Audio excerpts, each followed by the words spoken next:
દંભનું લગ્ન થયા પછી ઘણા બધા દિવસ સુધી, ઘણા બધા વર્ષો સુધી, ઘણા બધા સમય સુધી એમણે સંસાર ભોગવ્યો ખરો, પણ એમને ત્યાં સંતાન ન થયું.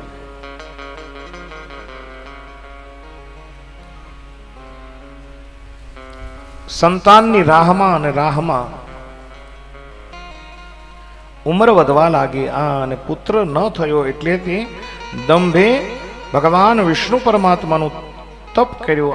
અને વિષ્ણુ ભગવાનને પ્રસન્ન કરી અને કહ્યું કે મહારાજ મને એક વરદાન આપો. બોલે શું?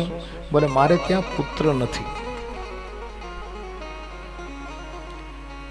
મને એક દીકરો આપો. અને વિષ્ણુ પરમાત્માએ પ્રસન્ન થઈ અને શંખચૂડ નામનો એક દીકરો આપ્યો. એમનું નામ પડ્યું છે શંખચૂડ. અને જે કૃષ્ણ પરમાત્માનો પાર્ષદ સુદામા હતો બીજા અવતારની અંદર, અને જેને રાધાજીએ શ્રાપ આપ્યો હતો, એ દીકરો બન્યા અને શંખચૂડ સ્વરૂપે આવ્યો.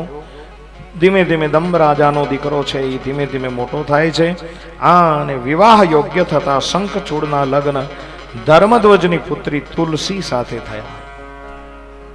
ગાંધર્વ વિવાહ, પ્રેમ લગ્ન.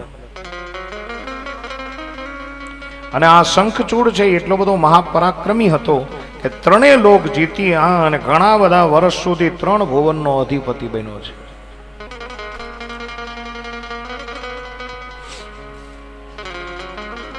આ બાજુ ભગવાન શિવ પુષ્પદંત નામના દૂતને મોકલે છે, પણ શંખચૂડ દેવોને તેમનું રાજ્ય આપવાની ના પાડે છે.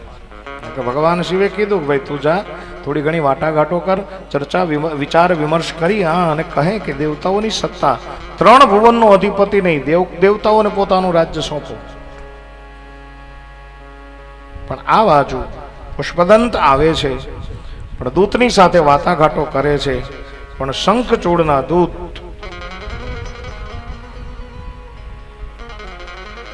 અને આ બાજુ પુષ્પદંત, આ બંને જ્યારે વાટાઘાટો કરે છે, જ્યારે શંખચૂડ રાજ્ય આપવાની ના પાડે છે, આ લોકો પાછા આવે છે.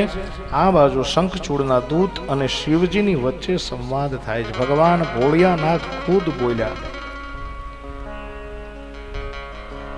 રાજ્યેન દાસ્યેન દેવેભ્યો વીર ભોગ્યા વસુંધરા રણમ દાસ્યામિ તે રુદ્ર દેવાનામ પક્ષપાતિને.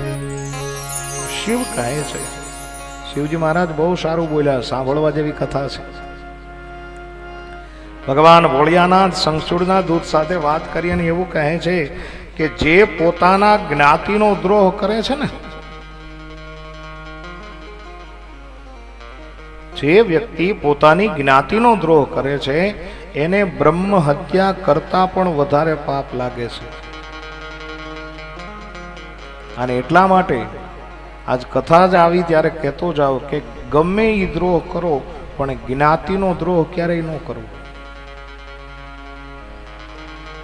જે કોઈ વ્યક્તિ પોતાની જ્ઞાતિનો દ્રોહ કરે છે ત્યારે બ્રહ્મ હત્યા કરતા પણ વધારે પાપ લાગે છે.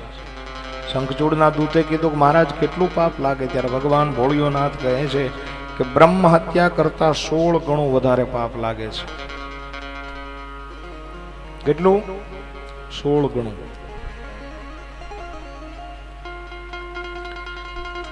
અને અંત્યવિષ્ટિ નિષ્ફળ જાય છે અને અંતે દેવો અને દાનવોનું યુદ્ધ થાય છે. મહાકાલી સાથે પણ ભયંકર યુદ્ધ થાય છે. અને અંતે છેલ્લે શિવ સાથે યુદ્ધ થાય. વિષ્ણુ પરમાત્મા બ્રાહ્મણ બની અને કવચની માંગણી કરે છે. કવચ આપ્યું અને શિવે ત્રિશૂળ મારી અને શંખચૂડને ભસ્મીભૂત કર્યું. કવચ આવી ગયું ને, જે શક્તિ હતી હણાઈ ગઈ અને ભગવાન શિવે એમને મારી નાખ્યો. અને ત્યારબાદ શિવજીની આગળ શંખચૂડના પત્ની તુલસીજી આવી અને કહે છે કે આમાં મારા પતિનો કાંઈ વાંક ગુનો હતો નહીં, અને હે ભગવાન તમે આપે તમને મારી નાખ્યો એમને, કાંઈક અમારા ઉપર અનુગ્રહ કરો. ત્યારે તુલસીની આગળ ભગવાન શિવ એમ કહે છે, આશ્વાસન આપતા કહે છે કે તું પવિત્ર નદી થઈશ, ગંડકી નદી થઈશ. અને ગંડકી નદીના જેટલા કંકર હશે એટલા શાલિગ્રામ થશે. અને અંતે તો વિષ્ણુની પ્રિય તુલસી થયા અને તમે ત્રણેય સાથે રહેશો એવા આશીર્વાદ આપ્યા. અને એ જ શંખચૂડ શંખ બન્યા છે, એ જ ગંડકી નદી તુલસી બન્યા છે. અને તુલસીની અંદર જે આ ગંડકી નદીની અંદર જે છે એ બધા જ કંકર શાલિગ્રામ બન્યા છે. આમ ત્રણેય એક સાથે રહે છે, શંખ, શાલિગ્રામ અને તુલસી છે.